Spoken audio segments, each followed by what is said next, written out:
All right, the night shift returns. It's time for the North American Money Match. ZP here with Jake, and the Melee Creeps look to defend once more against Bunny with Clock. They've been missing from the Money Match for 2 weeks, Jake, but now they're back, and from the looks of the last game, looking better than ever.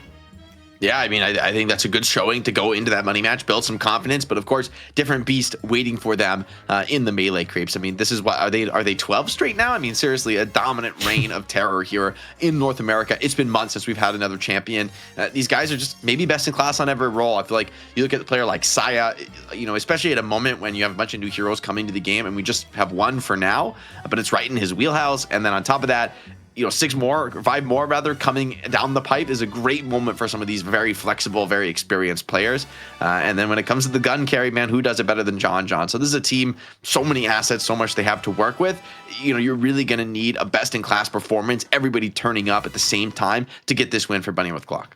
Also, before we get into Melee Creeps roster, big shout out to Zimbo dropping $10 into the prize pool over the last match. Just dropping the message of how. Honestly, I forgot the timing because it was in the middle of the cast. I didn't immediately go to it, but someone did something that made Zimmo go, how in the world? But we are now going to look a little bit forward into the Melee Creeps roster. For those wondering, what does the top of NA look like? Who are the stars of North America? Well, it's the Melee Creeps. And you know, the reason why watching teams like No Earnings is interesting because Melee Creeps, they had that same path, Jake. They didn't start out as the champions, even if they certainly are now. And every one of these players, a household name in North American Deadlock. When I look at it, you know, I think about the gun carry that often comes out of John, whether the historic pocket play out of Ido whenever it goes there, though. You know, now Ido, his hero pool has really expanded, Jake. He used to be someone where people will go, oh, just ban pocket and Yamato, and he won't do anything. Not really the case anymore. Yeah, I love Ido and the Shiv too. I mean, he's such a strong player, like great stream to watch for players who want to learn the game. Although maybe in a way it's like almost not helpful because he's so good at doing like every tech in the game all at once. You're like, might be a little bit overwhelming if you're a new player. But the guy's a beast, man. Anything he plays, just so much individual skill and playmaking. Just really plays Deadlock on a different level. Look at somebody like DMB, super stable on like the semi carry role, where he's gonna get farm, but he's gonna also be super active, fight a lot in the early game and bring that tempo. So I mean, that's what Bunny with Clock were able to do in the last series. So we'll see if they're able to bring the heat and to go toe to toe with the Melee Creeps. I mean, they've taken a few games here and there, right? It hasn't always been a 2-0 beatdown. Melee Creeps, they've not always been clean with it, but they have always gotten the win, at least in recent history. And so for Bunny with Clock, I mean, you have the weight of expectation against you. At the same time, maybe that takes some pressure off. It's like, look, Melee Creeps the heavy favorite. They're super expected to win, but they have to keep delivering week in, week out, always with that target on their back. You know what I just realized, Jake? DMB may be the most winningest NA player of any other NA player because he's been on Melee Creeps throughout their entire run, and DMB was also on a lot of those early Hydra Nation teams if you count the old Deadlock Fight Night days. DMB has been on the #1 team in a lot of instances where, yeah, you know, he had a bit of a downtime between, you know, getting removed from Hydra Nation and going on the Melee Creeps. But if you add his early Hydra Nation days to his current Melee Creeps days, I think DMB may just be the all-time leader in winning of weekly tournaments in all of Deadlock. He's got to be, right? And I think for good reason, right? This guy not only brings a lot in terms of individual skill, but also a great communicator and leader for the team as far as, you know, how they're going to approach that game. And if there's one thing we've seen in competitive Deadlock, feels like that reigns supreme. I mean, you have to, like, it's table stakes to have great mechanics and to be, you know, really solid individuals, but your ability to fight as a unit and approach the strategic aspect of the game, thinking of all 12 players in the server at once, that's really the bellwether, I think, that makes these top teams so dominant and hard to shut down in terms of their streaks. Well, speaking of streaks, we showed it at the beginning of NA, but to look at again, since Night Shift 13, which by the way coincided with the trolley tournament that Melee Creeps won, they have been on a legendary tear, just winning everything. And also, I gotta give a shout out to our production here, where their logo, they nearly downgraded on their logo back in the day, Jake. They sent us, you know, an AI slop logo at the beginning, and our producer Solomon said, no, send us something with heart and soul. And we got the business cat, which, you know, brings us back to the old days of, you know, Photoshops with love is what I'll call it. Business cat goes crazy hard, you know, like it's iconic. Now there's no going back. And all it took was a little bit of soul, a little bit of feeling. Melee Creeps, a lot of fans, of course, I'm sure in the chat cheering for them to get this win. House is on your side. We'll have to see what the predictions look like. Channel points can be won and lost. here on the night shift. You know, I haven't even gone for the channel point prides here. I had a few big wins, and now, you know, I have to ration my points. I had some big losses. I go all in every time, no matter what. So I never really get that many channel points because I'm just an absolute deviant when it comes to the gambling addiction here on channel points. Non-financial advice. It is channel points advice, though. It is. Yes. You can't sue me for that. I think. I hope. I know, like it's America. Well, it's really It's global, America, but so they probably can. They probably can. There is a world where it could be the case, but we are into the draft. Don't have to wait. Abrams taken down immediately. We'll see what Bunny with Clock responds with here. Of course, last draft, Bunny with Clock said, "Nah, we don't want to play against Mina." We'll see if that's going to be the same here, and also if Melee Creeps decide to bring in the Rem. But it is more the same here, Jake. Mina taken off the board right away. Yeah, you don't want to give that first pick Mina away. I mean, in a way, it's like speaks to the power of Mina. Hey, if you don't ban it first, like you have to ban it as the second pick character. Melee Creeps, I wonder what they're going to go for since they've taken Abrams out. There's it's Shiv. Could be over Billy. And by the way, hide in the bushes. Hidden the bushes. Just dropped 200 for the prize pool. Huge dough. Oh. Shout out Hidden the Bushes. Little hide on bush action for any Faker fans. That is hidden in the bushes. After looking at it, I was like, what are you talking about? I was like, oh, I looked at the upper right. Massive support to the players. Thank you so much. It really means a lot, especially in this period of time when, you know, it's Q1. It takes a little bit to get sponsors back online again, but, you know, hopefully soon. But, you know, the community really coming in clutch to make this great for the players at this early stage. As Bunny with Clock, Jake, they decide, yep, we care about the front line. And this is something that NA does a little bit more than EU at this point, where they see Yamato as just as important as a frontier or top tier frontliner as EU treats Shiv, Abrams, Billy. Yeah, I mean, we saw Yamato get picked a few times in EU, but you're right, it has been super popular in NA. Melee Creeps double down with the Geist. So this is a character who, you know, when the enemy team has a stronger frontliner than you or an overall stronger front line, then I think Geist is actually one of the preferred gun carries because it's a character that can actually stand toe-to-toe and fight in that close range engagement that isn't forced to just run back and retreat to put that gun damage down. They also get Lash, which I think is another great character to have in this spot because it says, look, if you're gonna like be so invested in that low ground, in the brawl, and in just being so powerful in that little death ball, hey, we can just crush you with the huge lash ult if you overextend group up. This is kind of interesting. They prio the Warden over the Viscous. I still think the Viscous prio is better, but maybe this is a ploy where they go, we don't want John to play the Warden. But also in terms of hero pool, I don't know if John was going to play the Warden Geist, anyway. Yeah, exactly. Already on Geist here, almost no matter what you're going to do, because Geist is that like character that wants to get ultra farmed and an Infernus ban. So okay, some respect on the threat of the Infernus pick against Bunny with Clock. In fairness, I mean the burn is super annoying on Warden. DMB has also been one of the players willing to pick Infernus and showing that it can be super dominant. It may have been targeted towards DMB actually. Now I think about it, like the Viscous ban response is pretty good. Although on the same note, I don't know if you go Viscous and Warden. You can still play them together. I think you would honestly just to snipe it, but. Like just because I think it's so good right now. Like just have more gun carries. I mean, you are super greedy as far as the carry roll goes, but I think you probably. I mean, at least I would have taken the Viscous over the Mirage here if you had both options. I kind of feel like as I look at this, Bunny with Clock, I think they're low-key targeting DMB a little bit here because they grab Warden, which DMB still could have played. Like he's played Warden when John is on other things. They've taken so many of his characters away. Yeah, and then on the other hand, I think Melee Creeps is going after Gibbs' hero pool a bit because Gibbs, when we've seen him, he's played a lot of Lash recently and he's played a lot of Viscous.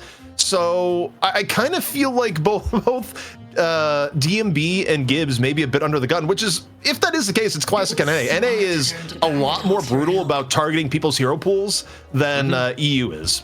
Not always to the best results. I will say, I think this is like part of the game, right? To play at the highest level in a draft scenario, especially if we, add more bans in the future with more heroes coming into Deadlock. Like, you're going to get banned out if you don't have a wide enough hero pool to compete. It's not, in ranked, you can just kind of play whatever. The drafts are a little bit more wild and wacky, but in competitive play, you need to have that broadness to the pool and to be able to flex to multiple characters. I wonder if this is not going to be just a DMB Gun Ivy. I mean, I don't think Gun Ivy is really all that great right now, but I think it is a character that you're like, hey, we have our gun player, we're gonna throw him on Ivy, and a Rem gets picked up for Bunny with Clock. Got ignored in the last draft. Page untouched, by the way. That's crazy. I feel like this is a snap page for Melee Creeps, no? Unless they're gonna have Saya on the Ivy and pick up a DMB hero in the 12th spot. Anyone from you watching this is losing their mind at Paige not getting picked at all. Not picked nor banned. Hayes coming in as the final pick. Now, I do wonder, this could be, I mean, we go far enough back in time, DMB did have a Hayes era. It also could be a gun Ivy, which I tend to agree with you. I don't think is all that great at the moment, which is why when Ivy gets picked, it's more Spirit. So I think it may be DMB Hayes, which if that's the case, look, I think this map is actually pretty droppable for melee creeps. I mean, DMB is a good player, but this is putting DMB really far out of his comfort zone. We haven't seen DMB on whether it be Ivy or Hayes in a very long time. Like, DMB just hasn't had to worry about because no one gave a crap about Infernus Gang played. Yeah, we'll have to see how the hero lineup shakes out, but thanks to Speedman, T-Speedman, for a $50 tip to the prize pool. So this prize pool is actually getting really buffed up. Thanks for the community support, guys. Of course, your direct donations are going to go to that prize pool, allow us to have something a little bit more enticing for these competitive players. But then also any subs, any ad revenue we're able to get on the channel allows us to be able to continue to run this event week in, week out, every Wednesday night. So whatever you support, whether you just watch it and turning off your ad block, God bless. But if you're able to be a patron or sub to the stream or even donate directly to the prize pool, it makes a huge impact. But that's enough of that spiel. We've got a game to play. It's the NA money match. And I have a different theory, ZP, about this hero. I think this is a scout Hayes. And I think Hayes, actually, I think the EU has really been up on the Hayes. We saw Hayes getting like banned a little bit more in EU. People really respecting it. I think Hayes is actually low-key a very sick sort of tempo ganker character. Think of it really as more of a Calico, more of a Viper than the conventional carry. Like, you do build into that gun damage, and yeah, you are going to be able to follow up some of your own setups with some good kills, especially around the ulti. However, I think just invis, sleep into curse is just a ridiculously broken ganking combo. In the late game, the ability to scout people out full invis is and set up fights with that is just, it's really hard to compete with. Well, funny enough, I think Hayes, you're right, that Hayes is more of a playmaker, but it's kind of a different category playmaker. I almost feel like you have proximity run at people playmakers, in which case, like, the hero that at times will play the most similar role to Hayes as far as how competitive teams run it is Mo and Krill. Like, the idea is like, you know, you run at people. It's just a little bit different than how Holiday, Paradox, and Bebop play that, where it's more about displacing people into something where they can't get to a jump pad or, you know, have an easy escape. But when Hayes has played, she has played much more in a, you know, early roam, high tempo, give you an advantage at the beginning of the game. The downside about Hayes, which is also kind of the downside of Mo and Krill when you played in that role, is that if you get behind, the ability to come back with the Hayes is a little bit less good than if you're 10K, 15K behind on a Holiday, Bebop, or Paradox, generally speaking. That's a great point. You know, you want to be kind of dominating the map, I think, to really make Hayes look good, where you go from, you know, fight to fight and people aren't quite ready for you. But if your own team is like struggling to get into the action and struggling to find kills, Hayes isn't going to have that like counter initiation. She really needs to start the fight. Whereas if the enemy starts on you on Hayes, you're just useless, right? You really can't contribute to the fight the way a Mo could actually maybe play his way out of that scenarios. And actually, wait, I think I'm wrong. It looks like it is going to be DMB on the Hayes. So I'm really curious to see how he plays this. Is he going to go for like the higher eco style, or is he going to go for that high activity? And shout out to Slacker Cat for the Prime sub on this classic pause lock. If you're just joining us in Deadlock, we got to have our traditional, conventional opening pause at the start of the game. Everyone just noting the shadows. The shadows have overtaken. Drifter got mad. Drifter has not been picked a whole lot in competitive Deadlock as of late. He got forced into a street brawl, perhaps, and after forcing himself in the street brawl from the random, he's now just done a little bit of Eternal Night across the map. As it is noticeably darker, Jake. I see what the players are talking about. Yeah, it's interesting. A little bit of scary aura here on the map. Make sure the cheers and the subs, guys. It looks like channel point Freds are about 75-25. At least for now, we'll see when that closes. But people favoring melee creeps, but giving Bunny with Clock a real shot, which I think is fair. This team has earned that respect in all the weeks they've been playing in Night Shift.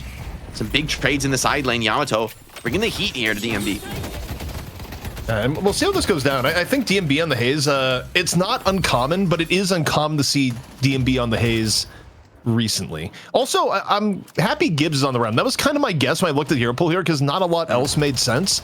And we'll see if Gibbs is, you know, made Rem his own in what has been a very short period of time for Rem to be out. So, you know, I don't think people are all that good with Rem at this point, but I think it just speaks to probably the potential of the hero that at this little competition, people are running. But as I say that, Saya just feeling the burn, nearly going down here at the beginning from what is a high poke lane from both Mirage and Yamato. Yeah, I feel like this lane is going to be really hard to play in for at least the first few levels. Once you're able to get a couple items up, maybe you're not going to be as worried. Look at this efficiency from Yamato. Ready for that camp spawn at 2 minutes. Instant clear there for Matt. Gonna build a little bit of tempo in the lane, grab some items. When's Aze making the baseball Yamato skin? Because the windup for the sword looks really cool, but also just kind of looks like a bat as it's going on. Ivy, though, lands a Stoneform slam. Power slash miss. Spot. And DMB's going to get this kill. Yeah, has that sleep into a heavy melee. Great setup from Saya. Creates an opportunity for DMB to profit the kill without taking too much damage. Very well played for the support of Ivy. Yeah, and I mean, when you're playing Haze, this is kind of the start you want to get. Haze's power spike, contrary to popular belief, is not a very end game. Like, yes, and especially lower level pubs, people go, oh man, the late game Haze, but Haze at this level play really shines where you get around 3 minutes, you go around the map, but Yamato is angry, back over in. DMB, instant sleep dagger, though, to land the melee, getting more damage on the mat, and, you know, Matt's immediately back in and instantly pays about a 30% HP tax. Yeah, DMB's going to go for that active reload early. That kill has really turned the tides in this lane. I mean, like, the early trades were so strong for Bunny with Clock, but that really puts DMB back on the front foot. And like you were saying, on some heroes it wouldn't matter that much, but on this hero it matters a ton. By the way, dash in, parry onto Tanner. Billy got greedy for the melee, trying to go for another one, Fish Cake, but the miss. He's getting a lot of them. Heavily punished. Fists of Fury now from the Billy, and even with the parry, man, that trade actually looks kind of good for Tanner. Yeah, Tanner got parried and said, I didn't hear no bell, ran up and just laid in another 5 light melees, no parries to be found. And, you know, for Billy, that's a lot of extra HP at that point. But here we go, on the move, 3 on 2 here on the left-hand side, Carbine out, Billy taking the brunt of it, still able to make space, get a bit further back, and for now, should be totally fine. And also, you know, take a look at the lane, gonna get some heals from Rem, so may not even be that lasting damage-wise. Yeah, these Rem heals are pretty insane. We talked about this with Lightbringer, right? Especially a combo with somebody like Billy, who almost wants to get a little bit low and wants to flirt with danger. And Rem is kind of the perfect hero to sustain you through that. Fish Cake just gonna take a reset to base there. Just doesn't have the HP to stay in lane and contest these creeps. It's gonna give Ido a little bit of solo souls, which I'm sure he's gonna be reasonably happy about at this point in the game, right? Get that Lash ult on just a little bit sooner. Interesting to see how he plays economy-wise this game. Like last game, we saw Gibbs super low eco on the Lash, but still getting a ton done. We've also seen players like Hoot get a lot more economy on the Lash and be really effective when it comes to the damage around things like Headhunter and Mystic Shot. One thing that's interesting when you look at Ido's build here, I think players have, on some heroes, stopped prioritizing the ultra-hard 4.8k spike and realize sometimes other items are worth getting. Specifically, look at Ido here, where the 4.8k spirit spike on Lash is really good, but Headshot Booster just gives you a lot of pressure on lane as the swap over and in.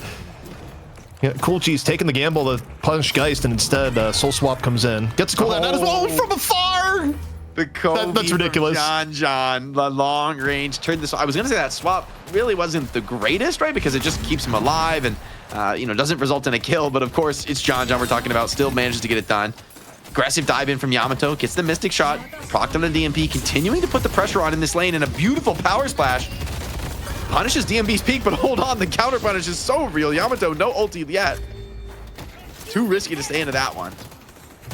Sai is real low, but also not showing a whole ton of fear in this lane as it develops. Wait, DMB, though. Maybe should be Arctic. Yeah, I was going to say, I don't know if you want to be here anymore because you got Holiday coming in from the flank as CC. Cool Cheese finds Saya. You just saw the car crash on the minimap in motion. But Arctic in a little bit of danger here at critical, but able to just move around, stay alive. That's a huge rotation from Cool Cheese. And now the other side lane also looking quite dominant here for Bunny with Clock. They're building up a bit of advantage. Billy has the health to dive into the Shiv on the tower. It's a spirit buff Shiv. He's still going. There's absolutely no retreat. Oh, and the nap time. Yeah, he's done for, man. Great commitment there. Little helper as well is going to try and keep Billy alive. No swap available, but oh, Rem, you cannot get out of this one. Ido cleans that one up. Billy, though, has maybe bit off a little bit too much here. Is very, very deep on the Hidden King side of the map. Parry a little bit late. A heavy melee. Big gamble there for Tanner, and it pays off getting him some extra HP. Scout just doesn't have the HP to fight this one out. Shiv, though, getting back into this, and eventually, finally, Tanner is going to be cut down.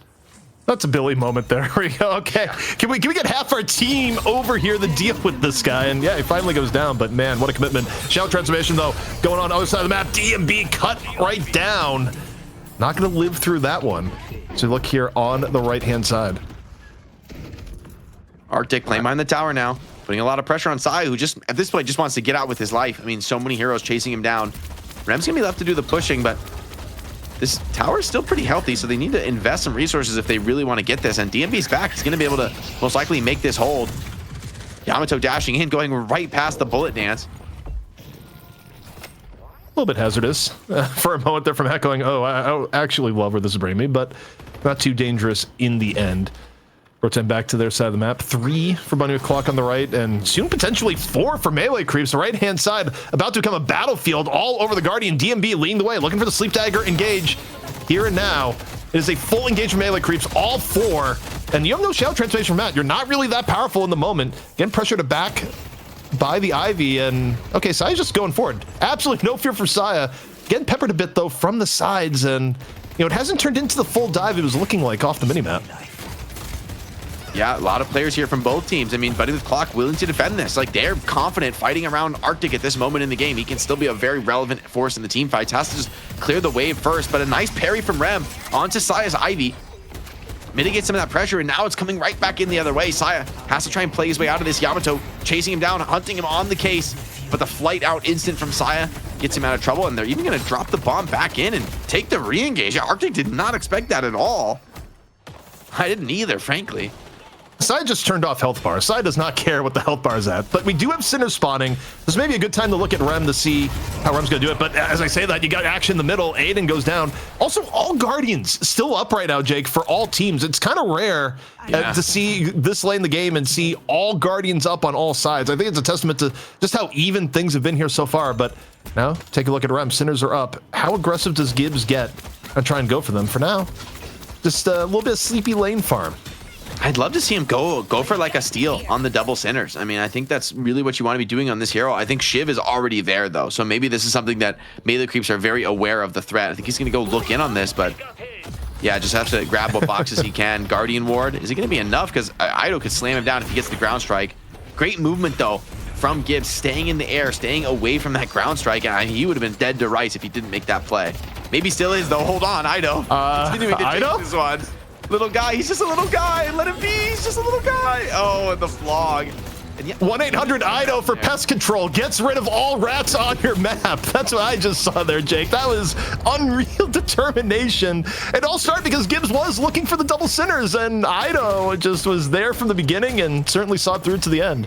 Yeah, so maybe that's like the surface level ideas. Oh, just take the double Sinners, but maybe the creeps are all too prepared for it, just controlling that part of the map. And I mean, it's a risk to even walk in that location. Even with that movement from Gibbs, you just couldn't get away. You can't outmove the Lash, let's be real. That sounds like something Lash would say. It could be a voice line. You can't I only refer the Lash. to the Lash as the Lash. I just refuse to use a singular. He is the Lash. The Lash. Also, this may be the dead Yamato. Wait, the parry comes in. Not enough to save, but, puts DMB on notice. Buffs are up, Urn is out. Urn control immediately being grabbed here by melee creeps. We'll see where they bring it.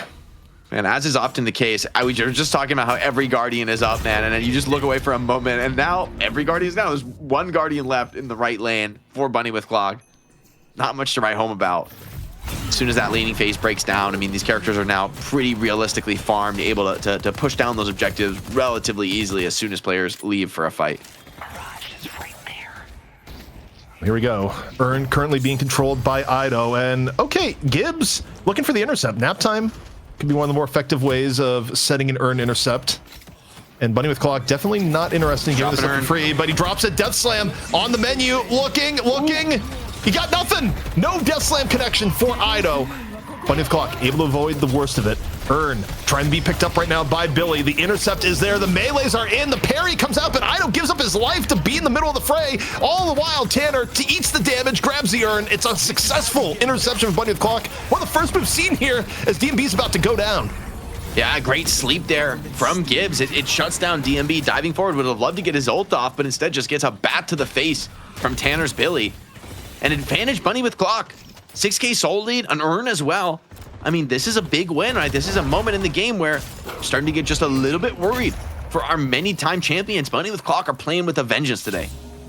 I'm gonna be honest, Jake. I need to reveal some channel point investment strategy. I put 3,000 channel points down Bunny with Clock when it was 75% against trading. The truth always comes out, ZT. Well, it does when you just tell people your channel point investments. But I'm ready to turn investigative skills, EP. All right, you just give this one to me. Just listen. All I had to do was listen, and he told me his fiendish plot. But hey. Overall, it's still only a 6K lead. This one is far from over. Swap in DMB on the punish. Arctic immediately taken down. Man up for melee creeps for the next 14 seconds. I gotta just call you out. We just did the nastiest caster curse on Bunny with Clock. If they still win this one somehow after we just glazed them for a minute straight, it's God's will. I will say this is a real advantage, but you got to go a long way to continue to capitalize on this. Tanner tries to initiate a fight early, wants to get on top of the paradox, and Cool Cheese setting that one up, should be able to knock it down. Tanner, with the bat charge, does get the job done. 15 seconds now on the lasso, so you don't really want to stick around against this Cool Cheese Holiday. I think he's been a key part of the Bunny with Clock success in the last series and maybe also in this one. Yeah, and I mean, Cool Cheese really coming to his own, just usually on playmakers and, not even the flashiest player at times, but usually able to get good plays for Bunny with Clock, and seemingly has just improved as the weeks have gone on. But DMB trying to get away, gets hit with a slowing hex, a pillow, and the machine gun of Billy into Chain Gang. Pull him back. Yes, gets the pull at the very end. Scout not quite able to break line of sight. Bash down. Pressure now into the paradox. Swap misses at point blank as Tanner goes in, and Arctic gets the finish. Oh my God! Melee creeps routed across the map. Bunny with Clock taking one sidewalker, defending the others. 4 players down for the creeps. Just one back in. Only 3 players. Are they going to try and make this defense? All over the map. Shiv trying to play into this chaos. Fishcake just going to throw his life away on this mid walker, but he's not even going to get the job done. I mean, the damage is significant, yes, but you don't actually claim any of the prizes. And so this soul lead has just ballooned. Bunny with Clock, now they're almost up 20K. Tanner, surely this is too much. All the respawning members of Melee Creeps coming in, but they're scared to tango with the Billy, man. Stone Form is one of the main things that you could use to actually stop that from being a fiasco. You see a low health Billy duck into the closet. You do have the smart thing, do I really want to do this? Well, right now, Saya really wants to chase down Arctic. It is going to be rewarded for the decision, but in a way, it's just trying to pick up some scraps here. Melee Creeps took a lot of damage. Okay, ground slam again. Ido, generational hate onto the rim. We saw this before. Is it going to result in rim going down again? You do have Matt here on the follow through. Got to protect little buddy Matt. Now chasing down Ido. Ido hardly any HP. One more right click would do it. Looking off the angle. Does he actually get out?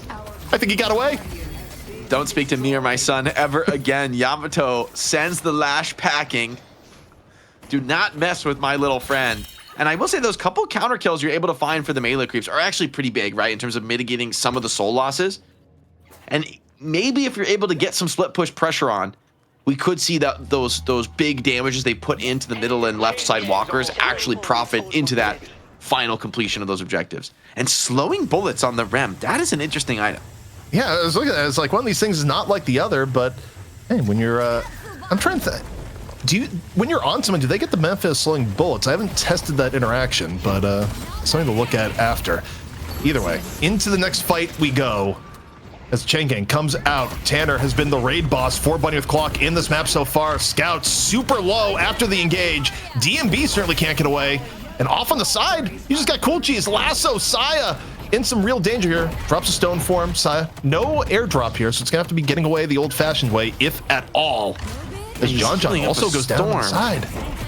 How is he living this long? So many heals from this Ivy, but eventually Cool Cheese melees him down. And another big team fight going the way of BWC. Earn being run right now. If they drop this one for free, they are going to be in a very commanding soul advantage here. Hunter's Aura, okay. So they're going for like the Aura Max here on the Rem. I wonder if he'll buy like a Torment Pulse and just ride around on Yamato and make her an absolute demon.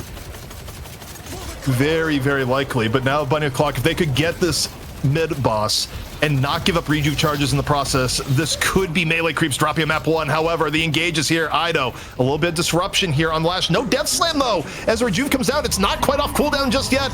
Bunny with Clock. You have the Amato ult coming on out. It's nap time, and the rejuve is in contest. Tanner, first charge. Bunny with Clock looking for the others. It's pandemonium. Melee Creeps only get one. Tanner looking pretty low here. Rejuves, though, are still in stock. Ido uses the only rejuve here for melee creeps. They're down 1 in scout. Tanner goes down. All rejuve charges are out. Iden looking for a little bit of cleanup. Able to take down 1. His melee creeps are looking a lot more wounded in this fight here so far. Arctic here to clean up. A final death slam. Is the fall through going to be there for Ido? You get all 4. But right now, the actual fall through a bit lacking. Does get Iden, though, on the back end side. Getting some huge damage. It scares away Bunny with Clock for a moment, but they just come back in with the heals and the sustain and clean this fight up. Bunny with Clock, good gamble on that mid boss. Matt died to make it happen, but they get the job done. In the end, melee creeps are probably happy to trade off the rejuves, so there's not going to be some huge death ball push coming towards their base, but big soul advantage generated there for Bunny with Clock, and they're able to most likely run another urn. I mean, the lane's not great for melee creeps. They might try and fight this anyway, but without the lash ult, it might be a tall order. That being said, Aiden is also down for BWC, so this isn't a free urn drop, especially with DMB in the neighborhood. Donkey, he's YOLO. He's YOLO. Full YOLO. I mean, how do you stop it? Over, down. Wait, he got melee. He got melee. Sai interrupted it.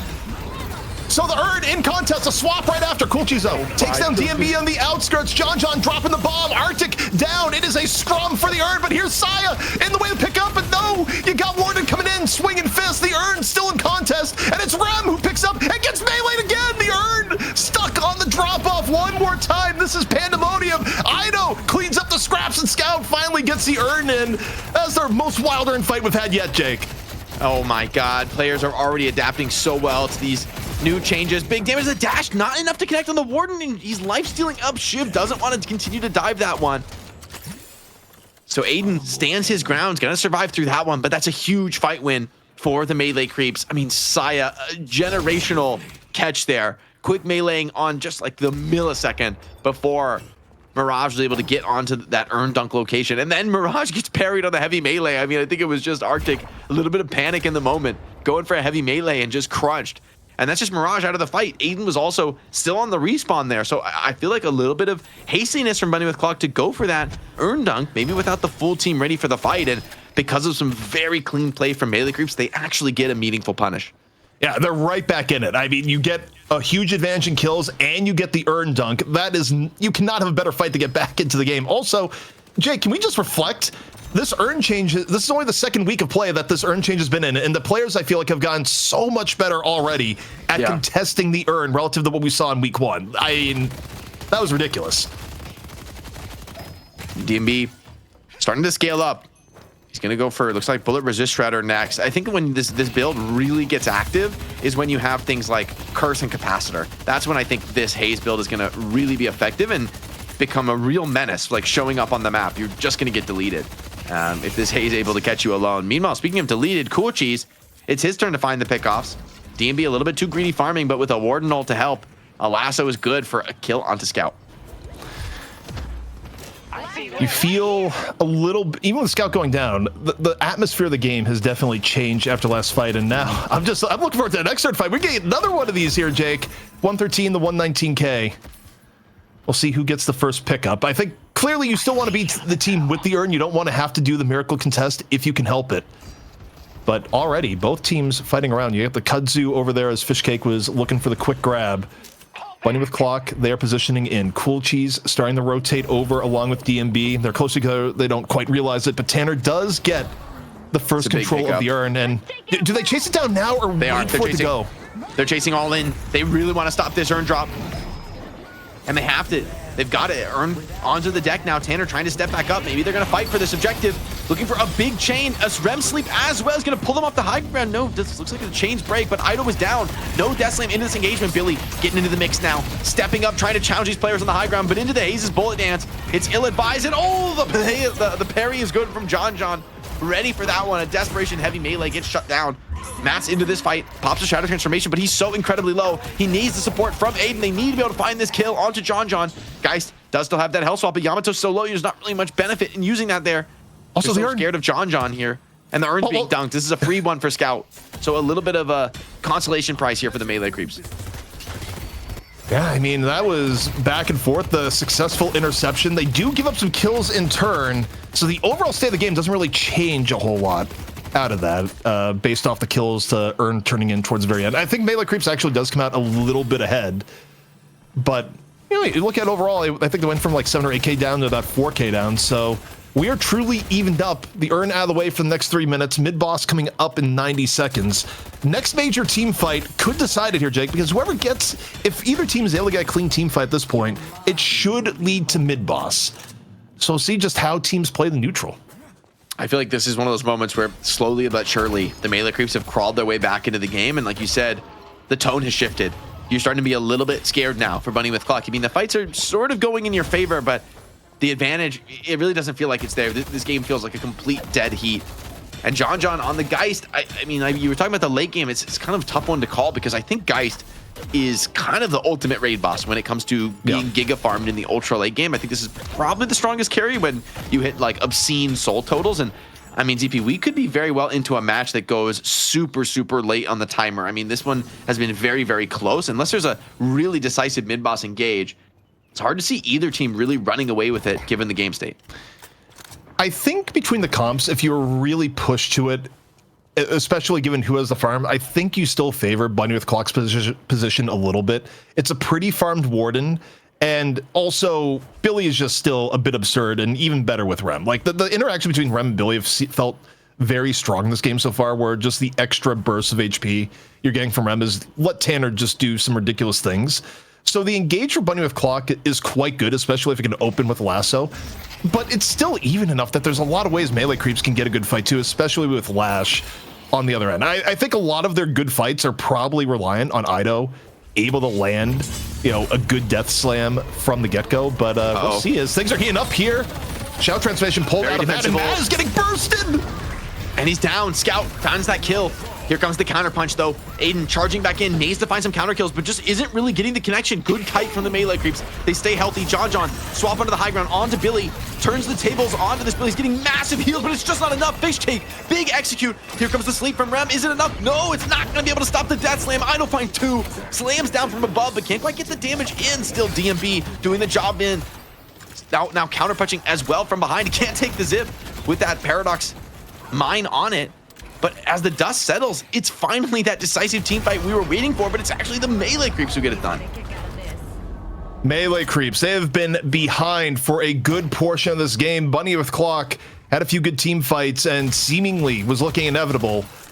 But after what is one of the best urn contests we have seen, the best urn contest we have seen so far under the new urn rules, they have now put themselves back in the lead. And what could be a clean mid-boss coming over here. As you look at Matt, even if Matt got there in time, there's no shout transformation. You don't touch this. This is 3 rejuice melee creeps, and they're not going to leave a charge here the way Bunny with Clock did in the last game. Yeah, surely not. And this is, you know, classic melee creeps, right? When the pressure gets high, feels like they just show their peak form, right? And I mean, that's the curse fight for DMB. Expect to have Capacitor for the next one. John continuing to scale. Wonder if we won't see something like a Spell Slinger coming up soon. I mean, we're getting I'm getting a little bit scared now. ZP, I mean, the last, how many fights in a row has it been for melee creeps? What, 3 solid fights in a row where they're able to do, at the very least even, and then turn it in their advantage. Now with 3 rejuves, this is the toughest moment yet for Bunny with Clock, and they really have nothing going for them. Also, how they started it, I mean, they kind of got a freebie. They just kind of did the walk-up tech onto Matt, and Matt got too low, activated shout transformation after getting chunked a little bit too hard. Wasn't savable. And you had Aiden that kind of did last stand, the, you know, maybe you catch someone after, but in reality, you were down Yamato and you had a not very good last stand in that fight. So I still think Bunny with Clock can put on a good fight, but it certainly can't be under terms like that. It needs to start more off of cool cheese find someone. But melee creeps, they have full urn control, and I think Bunny with Clock, they're not worried about the urn. I think they're going for picks and mid. Yeah, they're taking this fight. Here comes the bullet dance from DMB. Does get shut down though. The counter punch is in. DMB now in a very compromised location, and I think they are just going to sell him. Giving this one up. Ido does do a death slam, puts what damage down that he can, but a little bit of miscommunication. The rest of the melee creeps didn't seem to be interested in this fight. Now they come back in, but they're down a full player. Sleep coming in. Is he able to find any connections? Doesn't seem so. Still with 1 crystal available. Bunny with Clock starting to recognize maybe it's time to get back. Maybe you don't want to stick around any longer into this fight. Here comes the chase down. Ido finds 1. Cool Cheese also down, and curse onto this Yamato. She just cannot play the game. Multiple curses now on the field for the melee creeps. And in the end, DMB seems to maybe have baited them into a questionable fight. He just did enough to make Bunny with Clock believe that they could actually get that one done. Really is sad when Rem goes down and his helpers just look there and go, we're not getting back to Dreamland, are we? But yeah, How dare you hurt Rem? pretty much. I don't hate the play call from Bunny with Clock there, though, of going, okay, we're not going to fight Urn all that evenly with they have Rejuve, try and overcompensate and do a 4-on-2 in middle. It doesn't quite work out, but I see the vision that they're going for. The problem, though, is that the aftermath, they're down 4 people. They're about to lose both shrines, and first stage patron very likely to go down. However, you do see some of the advantage of the new shrines here, where it delays things. Having the curse AoE beam. In this case, it saved them 1 shrine, which stops them from dealing with mega creeps. Yeah, and John, I believe, swapped Tanner there just to stay healthy and to keep the Shrine Siege going. So Bunny with Clock taxing some of these valuable skills. Saya also showing on the side wave. Scout goes down once with the crystal while Saya is clearing up this objective. I mean, it's a bit of value for melee creeps, but the punish is very real. I mean, there's a lot of low players in mid. Don't think you can really stick around here. Bunny with Clock, they're not out of this game yet. I mean, what are we looking at? 25k soul deficit, but that's still fightable if you get the right kind of engagement. It's very much fightable, and even right now, there is a kind of moment of power player. Bunny with Clock, they're up 1. They can go and be aggressive into the melee creeps jungle. They have Lasso up. They should be hungry for kills right here and now. You got no more rejuves. You got player advantage. They want to fight, and that's exactly what they're going to do. Up and over they go. Tanner in, off the chain gang. He's so tanky. Are they going to get the fall through? Going over. The Death Slam used by Ido. Not even sure if it caught anything there. Swap over in the Billy. Not necessarily your absolute best person to go in here. And Tanner still looking absolutely fine as it starts out.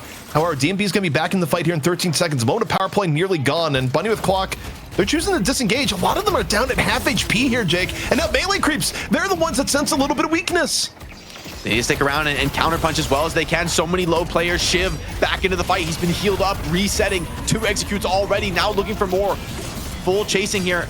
Oh, and the execute is dodged by the tornado, but I think in the end, Arctic is going to be caught dead to rights. Shiv still has that Colossus, although Arctic, hold on. Life stealing up, staying a little bit tanky here, but just too much to ask for from this Shiv. Yamato trying to get a counter kill here if she can, but it just doesn't seem to be. Only Ido dropping in that engagement, and that's going to be a page drop. 5-0, and honestly, it could be the end of the game. Bunny with Clock, I don't know how quickly they're going to be able to get back in.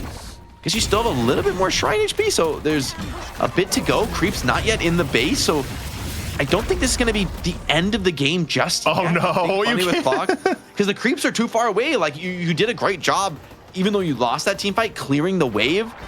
Actually, that's super crucial in Deadlock to get that backdoor protection online. You're definitely going to lose the first farm of this patron, but yeah, with these 10-second spawn timers, I think it's going to be a little bit too dangerous for melee creeps to stick around.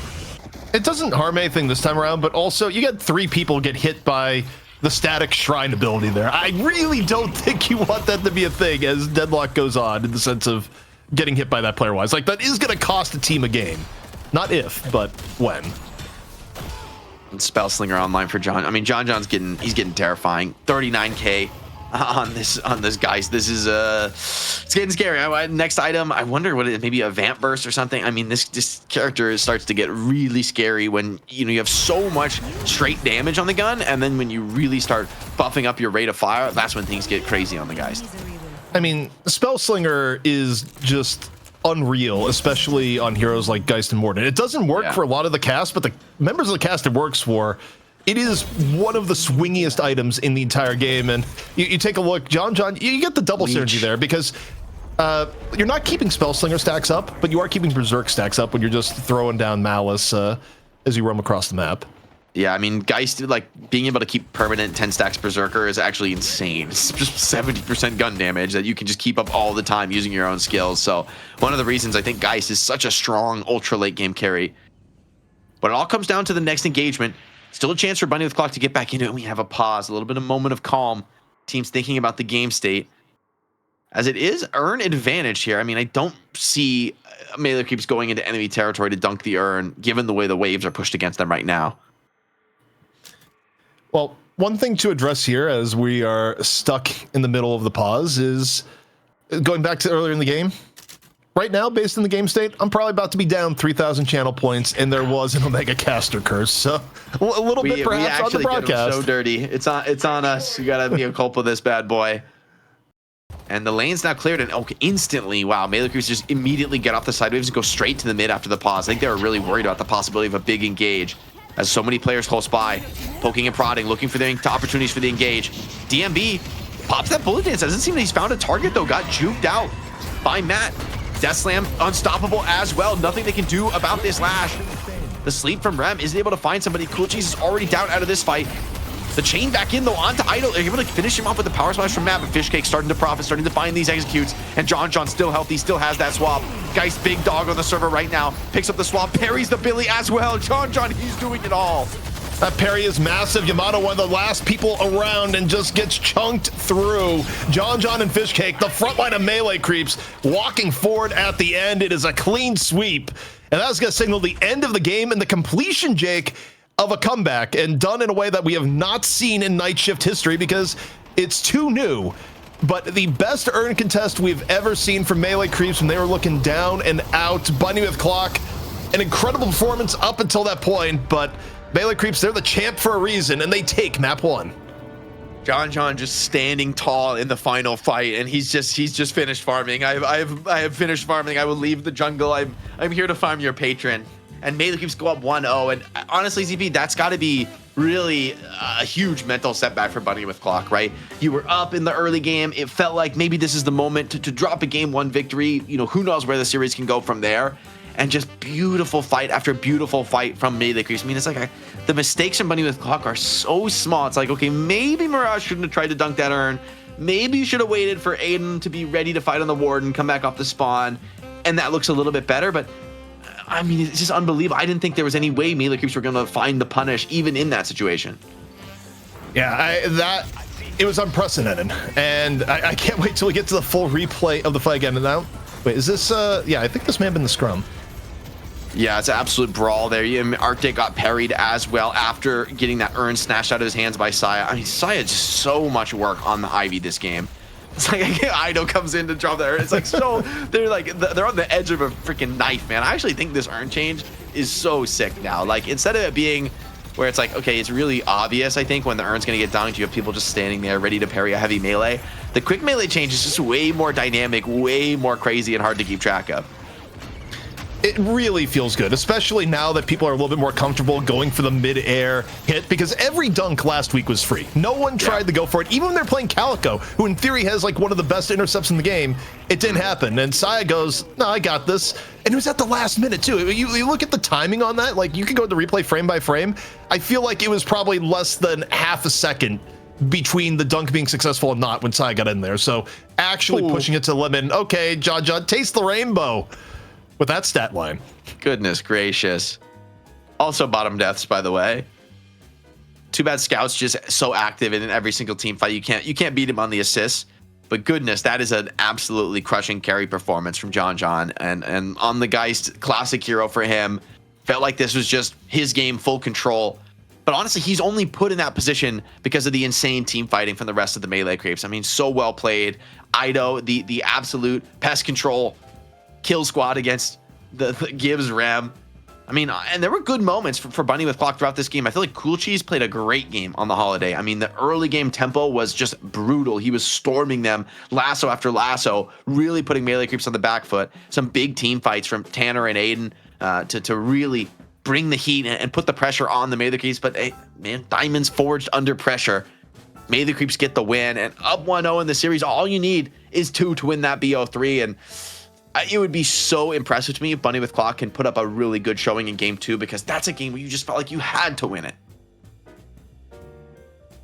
Whoops, I muted myself. Yeah, I fully agree. And look, if melee creeps, I'd say if they're vulnerable anywhere, it's game 2. That actually really hasn't been the case in recent times. They've kind of shored up their game 2 deficiencies. So, never really know where it's going to go. And also, I think the thing that's a little bit worrying for Bunny with Clock is the same thing going to work again. I think if you're melee creeps, you're going to the next draft going, oh my God, I don't want to deal with Rem Billy again. That was awful. That lane seemed like actual just terrorism to deal with, because Billy wasn't dying. Tanner was having the plays of his life backed up by Rem. And I don't know if melee creeps is going to let him get it again. Yeah, I wonder if we'll see different lineups. I will say also for Saya, the Ivy looked insane. Like, the Ivy was also able to do ridiculous healing in the lane, a ton of aggressive fights, saving people with the flight. Like, Saya really made the support Ivy sing. I was saying, like, previously like the support Ivy's nice, but is it really on the par of something like Paige? I got to take my words back because Saya made me a believer. I mean, the guy is so good on that role, and I mean, saves teammates in crucial moments. Like, think about it, he saves Shiv in that crucial team fight, gets Fishcake out of there. Fishcake comes back in at full HP, just cleans house into I believe that was the penultimate team fight of the game. And just so much impact from the supports in particular for melee creeps. Well, we do have to go to a break. When we come back, it's going to be map 2. Can Bunny with Clock take a map off the melee creeps, or is it going to be a 2-0 melee creeps looking strong in their comeback? It may have been the result that many expected, but let me tell you, no one could have predicted the road there in the last map. Melee creeps, they take map number 1, but Jake, that match was awesome, especially the way the melee creeps came back. Yeah, I mean, a ridiculous contest. We're seeing the changes to the urn really come into play with these high-level players, and seeing, the way that they can really approach the objective differently from week in, week out, right? Like different perspectives as they adapt and learn to the changes. We saw Rem getting played and looking actually pretty sick in the early game, but maybe suffering and falling off a little bit as we get later down the stretch. So a lot of exciting stuff here from game 1, a lot for fans to sink their teeth into. And this is only the beginning of the series. I mean, melee creeps may be up 1-0, but they've got more work to do if they want to close this one out. Yeah, and I mean, game 2, they've been better about it in recent times, as we've noted on the show, but game 2 and melee creeps don't always get along well. If they're ever going to drop a map, it is almost always map 2s, so you got to take that into account, even though, again, I think they've kind of gone away from that to an extent. But, Jake, I think we're just about ready to go into the draft, and we'll see what changes up here. Specifically, does melee creeps let the Billy go to Bunny with Clock? Because if you had to make one change for that game, I think a lot of the way that went against melee creeps in the beginning was because of Tanner on the Billy. I mean, there was a point where they had to grab half their team in order to secure a kill on the Tanner early on because of just how powerful the Billy Rem synergy was, and how ahead Tanner was at one point in the game. Yeah, and thinking also, like, you did first ban the Abrams last time, which feels like, the Abrams is a great character, don't get me wrong, but maybe you let him through and feel like, okay, he's better in these individual pickoffs, but maybe not quite as strong for the team fights. But no, hey, they say we just don't want to deal with the Abrams. I will say there's a lot of respect for Tanner because Tanner's Abrams is insane. I think it probably is his best hero. He's extremely good at it, extremely comfortable on it. So yeah, the Billy is strong, but we also saw the weakness of the Billy, right? Which is the parry. I mean, that's really what it comes down to, right? At this level of play, people are so sick with the parries. And Bunny with Clock say, get this Geist hero out of the game, man. John in the ultra late game with Geist, it's just like you need to win the game before 30 minutes. Like, the Geist hits this peak, or good luck. I'm smelling it, Jake. I'm smelling the John hero pool target, especially now that Doorman isn't something that you can play. It used to be John's go-to when the rest of his pool got hit. I actually think you could see Warden picked in the first 2. That would probably put melee creeps onto the Viscous. John, I think, has played the gun Viscous recently, but he prefers Warden given the choice of the 2. So Billy comes on in. I don't know if they'll overpick the Rem. I think they're still going to go for the Rem, but maybe not in the first 2 picks. No way they take a top 2, right? Because I feel like I don't think you could play a Page and do much the same thing, right? So the hero prio, there's no way a Rem goes this early. I will say Mina's in the pool now. I mean, Bunny the Clock. I think if you don't, they go for the Warden. Okay, this is the screw John draft strategy. This is actually where we're going. But I think it's not a good play, ZP. I mean, I just think John can play the gun Viscous, and I think also melee creeps gets to pick up Mina right now. And I mean, maybe it's gonna be Ido. Ido's played like a ton of Lash for melee creeps as of late. Or Yamato, always been Lash. I'm a little surprised to see Yam go. I mean, I guess we'll see what the next pick is.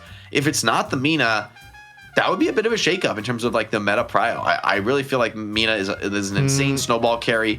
Maybe it has to be Viscous. I think it has to be Viscous, where they don't have a gun carry. Oh, they go Infernus. They go Infernus. The DMV Infernus is coming in hot. By the way, shout out to all the chatters. Thanks for all the Prime subs, guys. Hit us with your Prime subs. Show us the love. All those subs, whether your YouTube memberships or subs, anything, it all goes towards the production and allow us to continue to put this event on week in, week out, have a Deadlock esports scene. And Bunny with Clock say, hey, you're not taking the Mina? We will grab that. They got ban Viscous. I agree. I think you do. I think you take Viscous out. Yeah, I mean, you could also grab it after. I think it's a little more awkward now. You already have Mina and Warden. Adding another Viscous on top of that, I feel like I'd rather ban it, actually, just because the draft is a little awkward. Yeah, so The upside, DMB can There's play the always another Infernus. gun hero. There's always another gun hero. That's the thing. I guess you feel bad if you have to play Wraith, or no one's really playing Wraith anymore. There's like the gun doorman. That's an OG mega throwback. It's still good, by the way. Like, maybe this is the return of Doorman, because people think, oh, you don't want to play it with the urn change. I think Doorman is still good, and it's been an overreaction. But you think about John's hero pool, generally speaking, he doesn't love Wraith. And Melee Creeps, they do like running John as like true orange carry, regardless of DMB running something that's carry-esque in the Infernus. Yeah. So the question is, what in the world does John play here? Is it going to be something like the Doorman? Getting Paradox at 4th, actually pretty good value. I mean, you can make the debate between Holiday and Paradox. Certainly Goober is going to be Team Holiday, but you cover your playmaking for Bunny with Clock. Overall, a very solid draft, but they're not going to get the Rem synergy. But also, just go Page. Somewhere, someone in EU is screaming, wondering why has no one picked Page yet? Yeah, I'm curious how Saya is going to approach this character, though. I mean, as far as a player who I want to see, the way he looks at a new hero, how he strategizes and executes, he's definitely top of mind for that. Holiday gets picked up for the melee creeps. So a bit of a role reversal on the pick heroes. Cool Cheese put on a huge performance on Holiday in the last game. But Scout also looked pretty amazing on the Paradox. So I'm kind of curious to see what they could do on the opposite of those roles. These are really the two definitive pick heroes in the current meta. BWC grabbed the Ivy. Expect to see this be a little bit more of the support Ivy style, given that you're playing it with Billy and Warden, where those heals could make a difference. It actually doesn't feel like the best support Ivy game, because it's really is just the Billy, who's like a proper, frontline tank. So this is, I don't love the draft as much for Buddy with Clock, but they have a lot of powerful comfort heroes, a lot of, meta top picks like Mina and Billy. And so I think there's definitely Paradox as well. There's a lot to say positive about this draft. I mean, honestly, both drafts have gotten a little bit wonky, if you think back in the last few games. Speaking of wonky, oh my goodness gracious. Wait, low-key, I see the vision, though. I actually see the vision in such a big way. Yeah. Dynamo is actually one of the few things that is like a god catch for Mina. So Mina actually has a brutal game against like a Warpstone Dynamo. I mean, like at some point in the game, you're just going to start Warpstone solo black holing the Mina. And it kind of just deals with her. Like, she just doesn't have the HP to survive. Other high net worth carries, almost always, it's like you can do that to them, but if they're a little bit tanky and they're in an okay position, maybe you won't actually be able to full kill them. But Mina, almost no matter how farmed you get, you never really become properly late game tanky, at least not enough to survive a black hole. Okay, John has talked up his Dynamo and still thinks the Dynamo is really good. That is definitely the bottom of John's hero pool. Like, you have scraped the very bottom. There is nothing left at the very end. There is always another gun hero. It's just sometimes it's Dynamo. So yeah. And then in terms of overall heroes, I don't know, especially looking at from what we've seen from EU, the Ivy is going to be played supportive, but you could have had Page there. Like, I'm looking at the Bunny with Clock draft, if you have Page in this draft on top of everything else they have, I'm saying Bunny with Clock just wins. I think the Page I like the Page more than the Ivy. The Ivy isn't bad. Impressed the hell out of me last game, though. I mean, so many times he's flying people out of those dangerous fights, like getting them a full reset, saving players. He's taking objectives. He's doing things that I don't think Page really can do. I agree, Page is incredibly strong, but I mean, after last game, I feel like that was the proof is in the pudding for what Saya was able to execute there on the Ivy to say, hey, this character is real. I mean, it's a support, but you also bring a lot of like the ability to pressure objectives. It's pretty unique on that role, right? Like Rem can sort of do it with the minions, but not really as far as like actually taking a walker himself. But even with Ivy with a relatively modest gun investment and that Headhunter plus the link, you're like buffing and healing all your allies, pretty sick. Yeah, I mean, I think you can definitely make the argument Ivy is underrated. I mean, especially talking to people on APAC. I was talking with a friend of mine on the APAC end, and they were just, a while back going, Ivy is the most underrated hero in the game for the macro advantages that she can give. But also, I'm trying to think here. I'll get word for production how long it's going to be, but Valve's in mini patch mode. There's a mini patch in between games, and another mini patch has just dropped. So production is going to have to go through the entire string of things to do to, get everything back in running order. Yeah, and we sort of have to do a lot of sort of a hacky stuff to make the show look as good as it does, as far as like moving UI elements around that reset every single time you launch the game. So we gotta, show some love to our prod for rushing through that and trying to get things live as quick as we can. I will say it's been a while, ZP, since we've seen the double global draft with Mirage having the global teleport and Ivy being almost like a quasi global hero with her ulti able to like rotate from lane to lane just about as fast as anything else in the game. Well, I do have a tip that came on in that we haven't read out yet. It's from Goopy Noopy. Someone, if you don't know, he's been doing his own Deadlock content nowadays. We'd see him tweeting out, but he's a guy that goes all the way back to writing articles in the Overwatch days, like all the way back, I think, like pre-2020. Big support of the show. He drops $25 saying, "Go Deadlock." So appreciate that, Goopy, for the prize pool. I'm not sure. The total prize pool is nearly back up to 1,200, which of course is split between our NA and EU. So that's really, really helpful because, again, right now we're, without a key title sponsor, just kind of how Q1 goes. And, we're running essentially off the community. So getting back up to that higher price point definitely helps the teams where, keeps them in the money with great incentive to play. So really appreciate all the love from the community. It's been, I think, our highest crowdfunding day ever. So, everyone, you are awesome. Yeah, I'm curious to see how the gun dynamo ends up looking, because I think you're right. I think it almost has to be that. I will say I think this is also an Ido Shiv, and for me, Ido is actually one of the better Shiv players, maybe one of the best in NA. I think like his mastery of the movement tech is pretty surreal to watch. So I hope we get to see a little bit of that Ido POV on the Shiv, what he's able to bring in this game. And this looks like, I'm thinking, how good of a Shiv game is this? I quite like it against, I guess some of the heroes. I like it against Billy, right? You like to be able to even Billy doesn't love getting like 4 or 5 daggers to the face from Shiv. Like eventually you are going to start to bleed out from that. And Shiv doesn't mind, mixing it up and taking that fight with the parry. At the same time, can be a little bit scary against something like Mina, where it's very hard to catch Mina, very hard to actually hit her with your dash and even your daggers while she's batting around. And she can bring the damage, builds things like toxic bullets that can be really annoying for you. So is the nature of first drafting a Shiv. In the end, though, ZB, this game almost I feel like this game lives and dies on Dynamo, actually. Like, how relevant of a gun carry is he? And if he's sort of like moderately less relevant, it's going to be up to players like DMB on the Infernus and Ido on the Shiv. And people don't believe. Fish on the Yamato? I'm looking at the channel points right now, Jake, and let me tell you, people do not believe. Like, Bunny with Clock is at over 33%. It's still Melee Creeps favored, but a lot of people saw the Dynamo and they kind of pulled the Shark Tank. Is like, for this reason, I'm out. They're looking at Melee Creeps for this draft. I like the Dynamo this game, though. I see the vision. I think, especially as a gun Dynamo, where your black hole, you kind of throw it away. You're like, whatever. You're not really playing for it or looking for like a massive team fight black hole. You want to kind of shoot your gun. I feel like being able to solo black hole Mina is a pretty big deal. And even for Warden, it's like Warden tries to turn and pop his ult, you just black hole him, cancel the ulti. Billy tries to go in and make a big play. You just like I feel like being able to just solo black hole a lot of these players in this game is gonna feel really good. There's no Yamato who can just almost disregard you. Even I just don't. I'm worried about the Bunny with Clock front line. I feel like they could get kind of bowled over by Shiv plus Yamato plus Dynamo. I don't know who's going to be able to stand their ground against that. Maybe you could just kite away and everyone's going to live, but I feel like players like Warden and Billy are actually going to get kind of hung out to dry with this draft. Yeah. Also, while we're sitting here waiting for the players to get in the lobby, production is just about all set, and we just heard the players back in.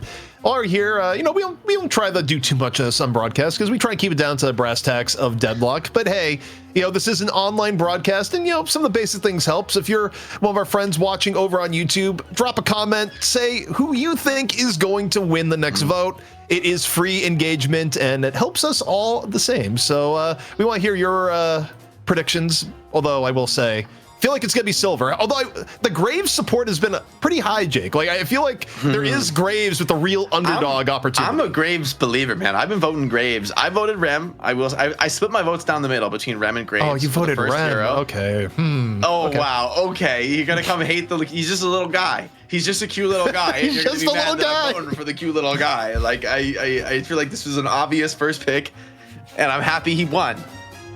I hope you take that to the put that in your pipe and smoke it, ZP. Number one rep hater, ZP. I got no response aside from Wolf Girl on Thursday. Let's see if it happens there. Also, game 2 right now. It's happening. Melee Creeps versus Bunny with Clock. Does Melee Creeps drop a game 2, or do they continue their streak of nothing but 2-0? Look at the Hidden King side. Wait, music just a little bit too good. Let it bang. Let it bang. And honor him further still by making his dreams a reality. Complete the ritual and see the success you both dreamed of. Chills. Straight Shout out to Mr. Krabs. I forgot it's the Mr. Krabs voice actor. Although it's so good, dude. It's so good. It's Clancy Brown though. As I listen to that, I just feel like we are not the same. Like people hear Mr. Krabs, I hear Lex Luthor. Okay, from the old Batman, Superman, series that you had way back when. Well, it was Superman initially, then Justice League and all that, and I just hear Luthor, man. Man, all right. Let's see. It's the John Dynamo. We also have Saya and Ido. I mean, we talked about that synergy between Rem and Billy last game. I think Rem Shiv is also extremely good, right? Talking about a hero who loves to abuse rapid healing, surviving from dangerous engagements. I mean, I think that side lane could be pretty scary. Mid lane, pressure coming in both sides, but I think no one wants to be the one to make the first mistake. This mid lane is, every time it comes out, I mean, this is one of the more classic mid lanes of running Yamato Holiday, and it is just a pain to play against. You don't get much better poke damage, and even a Warden, where Warden is one of the higher level laners in the game. I wouldn't say absolute top tier, but does pretty well in a lot of lanes. This is a lane of Paradox Warden, ends up on the defense more often than not. It's just a bit of poke, and you're stuck kind of playing around health orbs and hoping the other side makes a mistake that you can then punish. We'll say Yamato, I actually think this is a scary lane for Yamato. I mean, on the one hand, you do put some nice counter pressure on, but I feel like it's going to be hard to keep the creeps out. Well, I just think Paradox being able to time bomb those waves is pretty high impact. You have like 2 AoE nukes for the waves. Well, so far, middle lane definitely holding its own. Aiden not feeling stressed at all. Holiday got into an HP deficit really early on, and yeah, the flask is good and just solid weapon damage out of Aiden. Also, looking at other things across the map. You got the old Dynamo. Shiv lane is Gunnamo. Finds Gibbs. Headshot booster activated. Hold up. He's got the heals. Oh, he's going for another. He wants another. Oh, the 2-piece for John.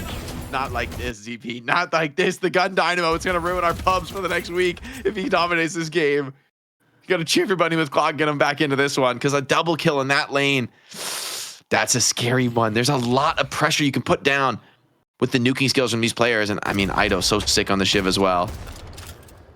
Yeah, Ido, you love to see the sort of start. In fact, Ido's stream, who he's been streaming all these games. Look at him with the movement. He's like, he's nice with it. Yeah, I mean, Ido's always been Mr. Movement. That's kind of been his thing. As we have Asian Easy dropping the $100 to the prize pool. That brings us to $12.60. Thank you so much, Asian Easy. Jake, take over. I'm going to look if there's a message along that. Oh, the message is it's vote propaganda. But honestly, you've paid for it. It says vote for Venador. Wants the priest. Okay. Venador needs a lot of propaganda. Venador is up against cute girls. Good Godspeed, Venador. You're gonna need a lot of help. We need a lot more. We need some bribes. We need some naked corruption. It reminds me of the old Gladiators meme where it started out with some girl and it's just like, ignore this lock-in. The Gladiators are playing as Billy is getting absolutely crunched by Gunnamo. John is taking over. Third kill of the game. Boy. Warden and Paradox. They're sending the whole gang at this lane. You've been too successful. But if this, no kills. Wait, Ivy's here too? Oh my God. Okay, wait, there's like 4 players and they don't get any counter kills in this lane. Bunny with Clock are starting to feel the heat in a very big way in the early game. And it's being punished. Hold on though. Arctic Fighting Fishcake on critical HP. It's a big one stabilizing. I mean, you took resources away from this in the mid lane, and they're still able to find that kill. Jake, I've seen the face of death, and he has a black hole in his belly. Is what I'm looking at here. This is the first time I've seen the Killstreak Dynamo icon.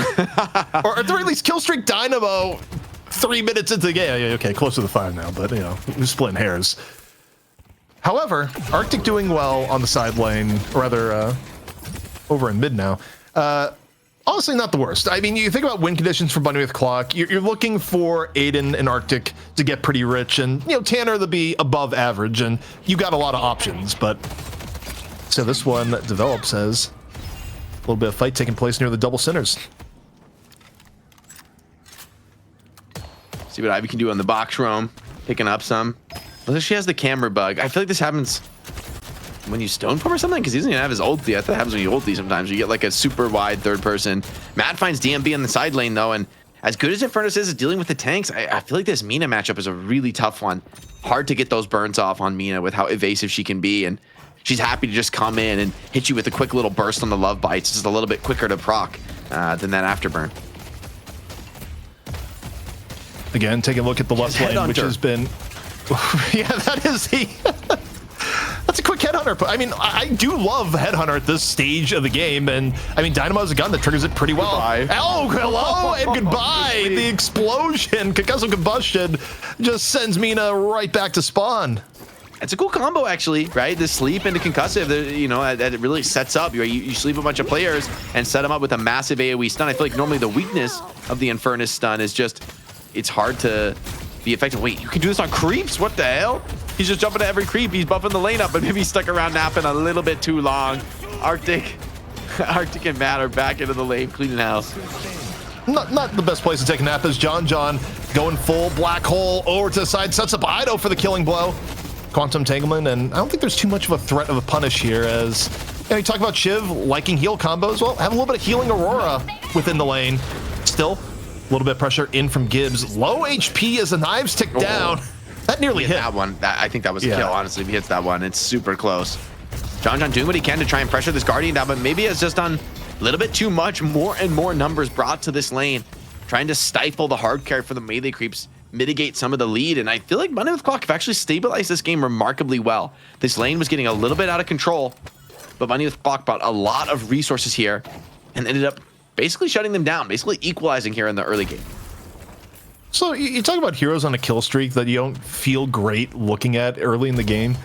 Seeing Mirage getting ahead is a little bit troublesome. Like, actual game state wise, for as good as the early opening was for John on the Dynamo, I actually kind of like where Bunny with Clock is a little bit more here. Not so much, I mean, the Guardian damage is a little bit bad and is going to start to have an impact as they get the left-hand side Guardian, but I feel for, like, how this started, it could have been so much worse for Bunny with Clock. And 3200 spirit item likely on the cards here for Ido. Big fight in the mid lane, though. Lasso also swapped back in. Both initiators kind of denying each other from that one, and the trap, the binding word is good enough onto Yamato, but here comes John. He's getting active, has that 4800 gun spike, and he's bringing the heat onto this tower. So much damage. Look at him go, man. He's chopping down these objectives. Has just gone all in. Quantum Entanglement providing yet more value. Ivy Stunching needs to get this counter kill. John, such a valuable kill. The Rusted Barrel going to mitigate some of that outgoing damage, and Mina's here as well, so you got to maybe run away from this melee creep so low on so many players. Gustav dropping the 5 gifted, very much appreciated. As we see, does John just complete the full rotation here? No, it doesn't need to. All the Guardians are gone. Like, melee creeps has taken every Guardian. See where John goes next as right side lane. Or, you're right, it's still up, but I'm blind. Maybe not long for this world, though, right? With the way John's cleaning up objectives. Ido's staying here in the side lane, trying to get farmed up on the Shiv, play a little bit higher eco style. I think this is a game where you're going to need quite a few items to be able to really tank through some of the outgoing damage that Bunny with Clock have. Speaking of that outgoing damage, here comes the chain. Ido pulled in deep, tries to dash away, tries to get out of range, and oh, that kill is huge. Finds the heal Bane heal. Quantum Entanglement as well as a healing Aurora, and that's keeping Ido up. No way he gets out of this one. And the counter kills are coming in. Here comes Big Daddy John, clean in house. I guess Cool Cheese must have thought there was no way out there. I'm just surprised Cool Cheese sitting there looking at 2 very healthy heroes just laying in on the Paradox. The only assumption I had for Cool Cheese is like, okay, I'm going to die either way, get some damage. I mean, it was so, that Ido kill was so close. Like, you had to believe you could get that one, especially with Shiv, where you don't always know whether your damage is going to be enough to do lethal or not. DMB juking, 1 HP in the Furnace, but it can't stay alive forever. Big power spike here for Arctic, and oh, maybe he stuck a little bit too long. Set up from Rem. Heavy melee. Oh, and there's the cleanup. Great catch from Saya. Oh, and what a parry on the bag too. Maybe getting a little bit too greedy here. Rem just has to try his play his way out of this one. That's a pretty swingy play from Matt, where not only does it nearly result in a kill on Rem, but it does stop the soul trade there from being even more severe. Buffs it, okay. John gun buff. This is not a drill. This is not a drill. He's full damage. He has no green items, ZP.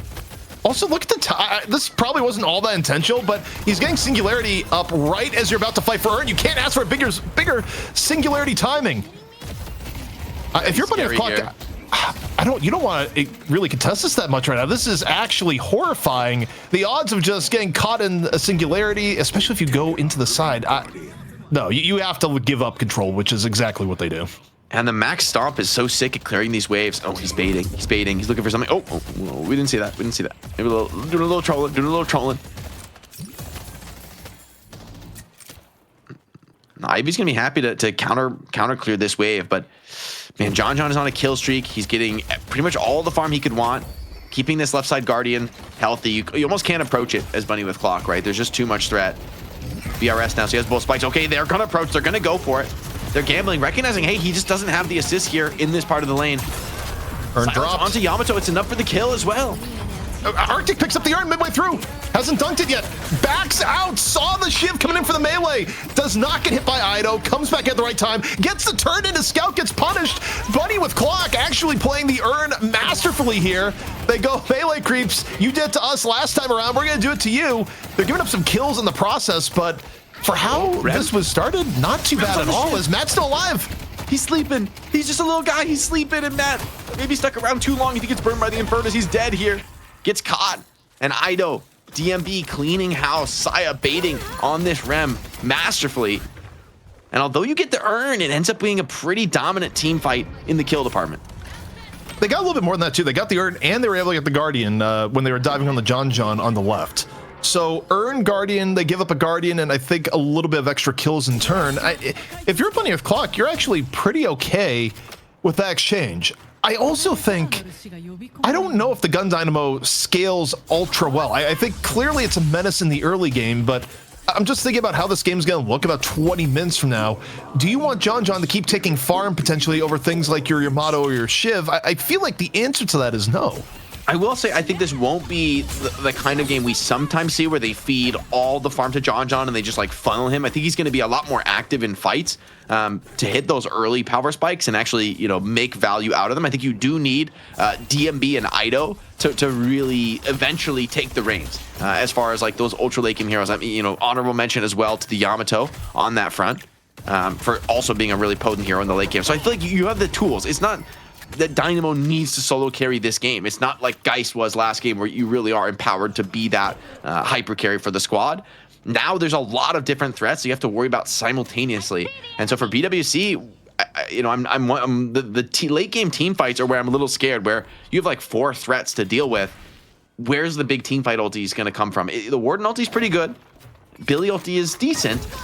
But you don't have any really big lockdown to shut down grouped up enemies. And that's where, players like Shiv and Ido in particular, right? He's 4-0. He's deathless so far. See if he can keep that going as Arv's Rogue drops 100 as DMB chained up, pulled back in. The explosion is going to hit here onto the Billy. Has the ignitions on.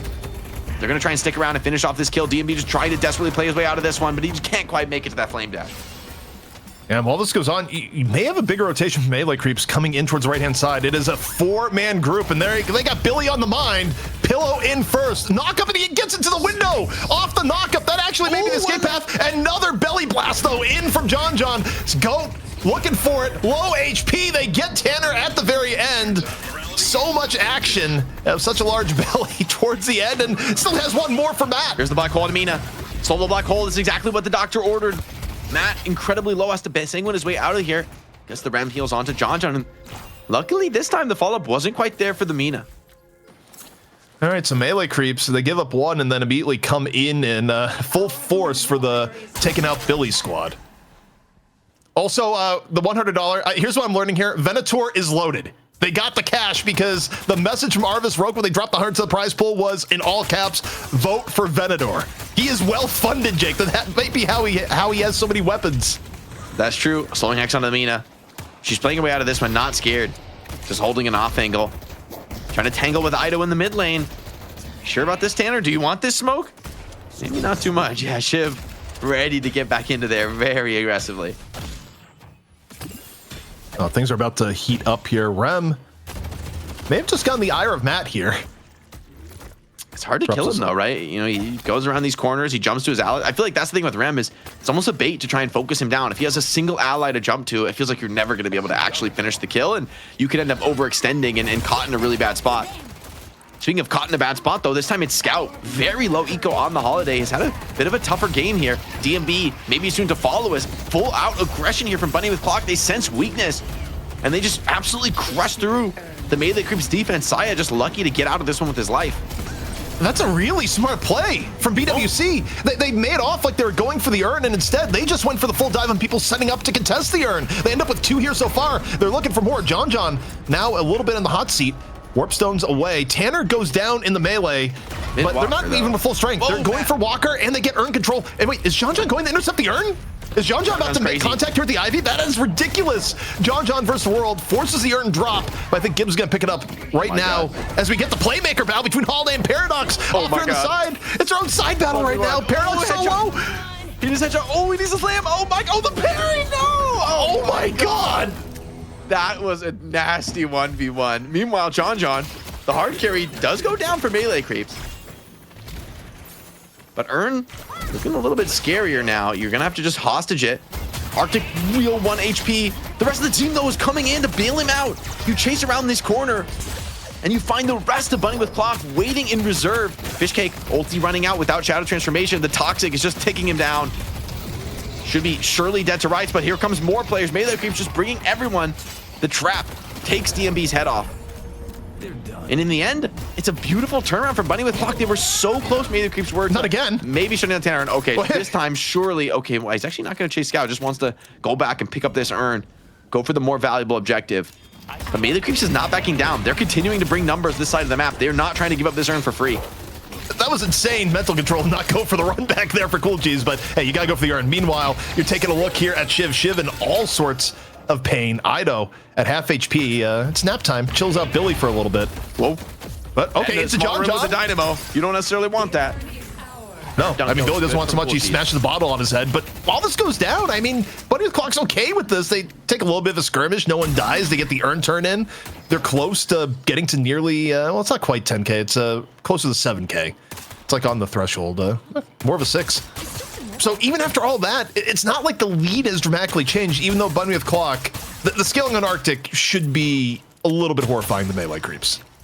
Yeah, the fact that they not only have that big turnaround on the when melee creeps are chasing Arctic, but they keep Arctic alive is just a big difference maker for his farm speed, his ability to stay relevant. Mina also has that Toxic. It's I think a big upgrade for her and her ability to deal with, you know, some of the bigger threats like Yamato and Shiv that are pretty tanky. Even Dynamo, right? It's a pretty tanky boy when it comes to that front line. So the Toxic is going to help that department as well. This is what we love to see. Good old-fashioned takes the sinners, sacrifice the way they did 97 years ago. No Rem, just sending minions to, you know, do it the old-fashioned way. He's setting it up. Looks like Arctic's going to take those buffs. Pajipop throwing down $25. Shout out community member Pajipop, one of the players we often see here on the show, competing in these money matches. This time he's here to support. Much love, man. Community effort from all involved. He also had a message. Vote Venator now! Exclamation point, exclamation point, exclamation point, exclamation point. The Venator crew, again, I cannot believe how well funded they are. Serious. They've got resources behind them. Now is a moment of calm. As I say that, John looks to tangle with the Billy just a little bit. I don't know if Billy wants to stick around for this one. Both teams pretty split on the map, playing that farm game. I think this gives a lot of emphasis to these pick heroes, Cool Cheese and Scout, who can find an opening here in this kind of slower moment in the game state. Things on the right-hand side are looking real sketchy. There was a moment there it looked like Scout may have wanted to go for round 3 against Cool Cheese, but they back off. It's not quite on the agenda. And I think what's happening here is just calm down, wait for buffs. Buffs are up in 30 seconds along with the next urn drop, and that's what Melee Creeps is looking to play around to finally get this game back in their favor. But, you know, you look at who has farm, and Objectively, I think Buddy with Clock is just stronger in any straight up fight so long as John doesn't hit a massive singularity. Yeah, they're definitely highly mobile. Debuff remover already deployed from Mina, though. It's a relatively valuable cooldown as well as all of her stamina. See if that changes anything. The buffs are just about to spawn. It's a big contest on the high ground. Looks like a better position, though, for the melee creeps. They're going to get their pick of the litter on this buff. I believe give that life buff to Ido's Shiv. You would think. There's also, I think Fishcake might have grabbed it, too. It's one of the two. Both nearby. Ido has it. Here it is. He swapped in. He needs this life buff. He needs a lot of support. The rest of the team was waiting for him. He didn't expect this. The full gank squad. And there's no save for Ido. They were waiting for that bunny with clock. Patience.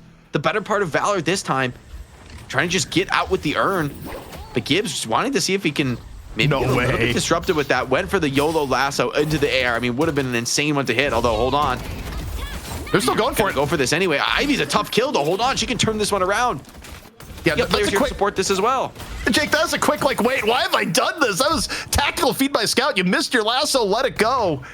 John was able to pick up one from the side. It's straying to an even bigger fight. Okay, John coming in to back up Fishcake. I think you're a bit outgunned here, even if you land the singularity, especially because Yamato is just about dead.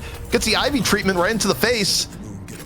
And now, if you're Bunny with Clock, you just roll up here. You got all sorts of warding gun damage for where you're at. Although, you give up the urn while this is going on. Saya just dunks the urn, so it's urn for Walker. It's pretty valuable urn at this phase of the game, and I think that's probably the best you're going to get. Wait, hold on. Someone in real trouble, and oh, Mina, Matt, caught without the resources to escape, and Ido cuts him down.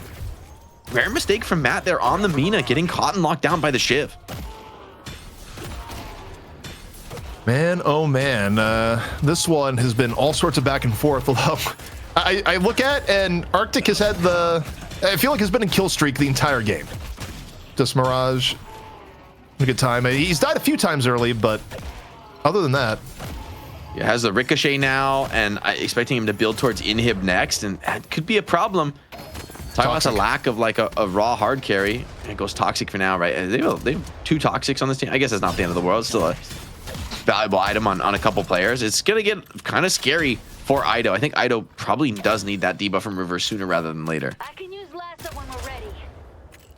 Yeah, I think for melee creeps, part of me almost feels like they're running a bit out of time. Again, I think about the scaling of this game. The one thing that I think goes in their favor a little bit is that Tanner has been a little bit broke even by Billy standards. Like, it's not raid boss Billy, but we're getting into a fight once more. Off into middle, knocks Nostra. This is good. Kicking things off as Scout, yeah, gets the abduction, but Wall's going to come out, and Cool Cheese isn't thinking much of it. Yeah, singularity in from John. There's a fall through there.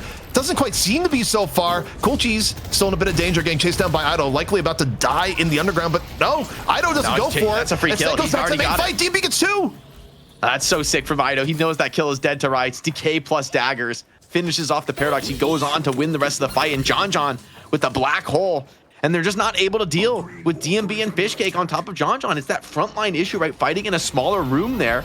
We see the weakness of the Bunny with Clock team. I think they need to play range. They need to play that mobility game, but you get locked down, and the team fighting is so dominant from melee creeps. I mean, so many powerful AoE stuns able to be brought to bear. We talked about Tanner being a little bit poor. Really hurts when he's being locked down and just bursted in a fight like that.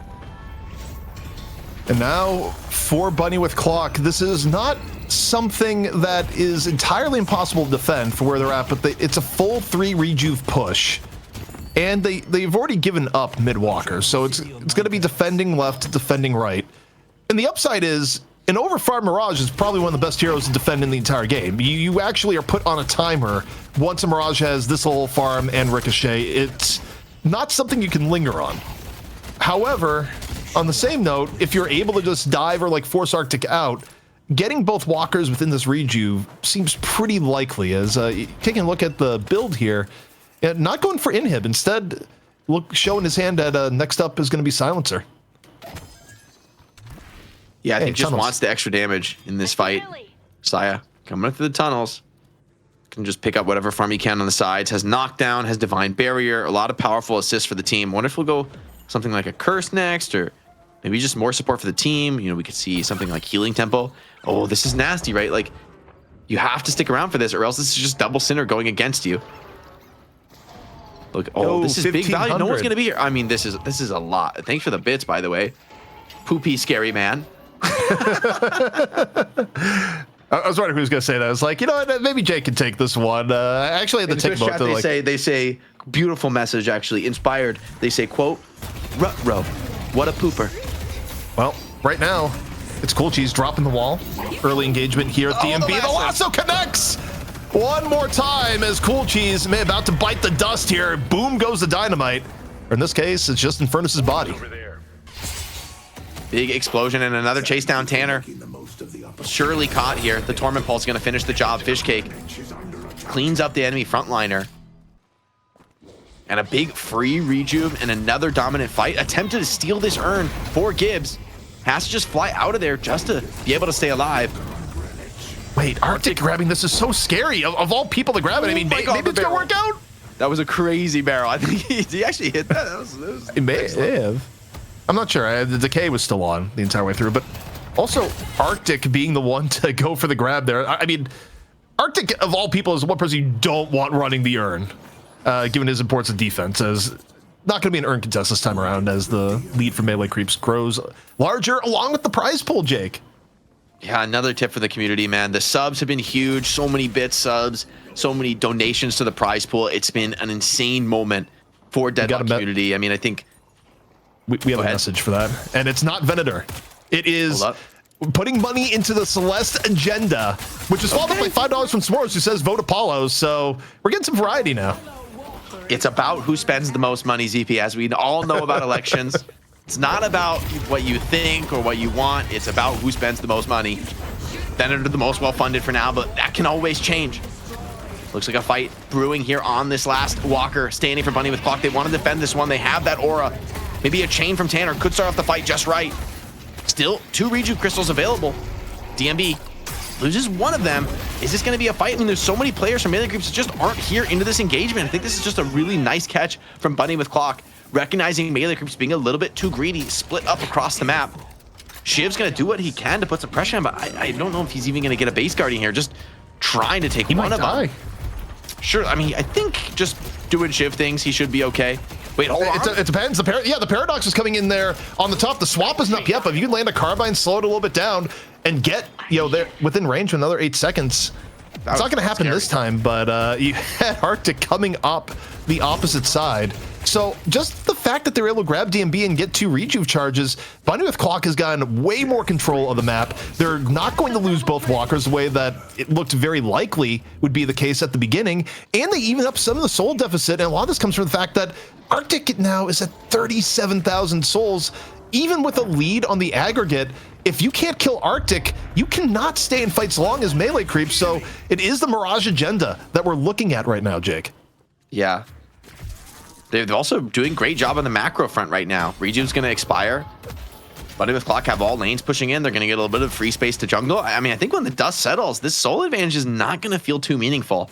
That being said, Melee Creeps, they have all their teamfight ults up yet again. We've seen what they can do if they catch Bunny with Clock in a small room. I feel like this Mirage needs that space to work with. He needs that range where he can just cook you, start to stack up those debuffs and eventually start to really contribute to the fight. But you got stuff like Shiv and Yamato. These characters are just instantly going in, looking for their kills right off the rip. And that's going to be the challenge for Bunny with Clock. Can they play to their strengths as a team comp? So far, it's been a struggle. I feel like Scout keeps finding these lassos, and he's always finding Cool Cheese too. So he's really dealing with the main initiator from Bunny with Clock, meaning that they're not getting to start fights on their terms. Blast Day Jeff has been dropping a bunch of bits all night. Finally dropped the last bit of bits saying last bits for Graves gang. So get a bit of everything.